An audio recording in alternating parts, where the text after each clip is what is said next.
आज हसुमारी कुछु करी ना फिकिरिया बड़ा भीड़ होई जल ढरी है कंवरिया। आज हसुमारी कुछु करी ना फिकिरिया बड़ा भीड़ होई जल ढरी है कंवरिया। दूरी ध्यान अब मानी मोर बतिया काहे के देता बानी एतना ससतिया। हमरा लागत आवे डर देखी भूतावा हाजी अरे भूतावा हाजी।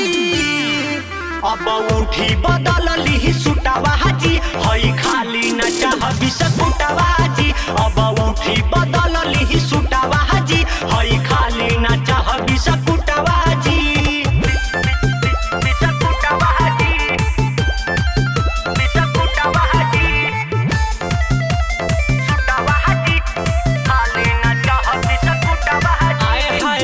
दिन भर नासा में रहिले मगन जी हमारा तो पर्वत पर लागे नाही मन जी। दिन भर नासा में रहिला मगन जी हमारा तो पर्वत पर लागे नाही मन जी। कृष्णा सने ही अइले करे दर्शनवा अमित चंदन रोहन बाड़े उनके संग हवा। चली देव घर के धली ही रूटावा हाजी अरे रूटावा हाजी।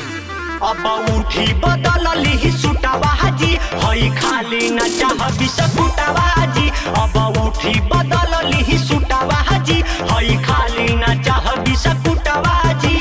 ठंडा हो रहा है स्वामी जी।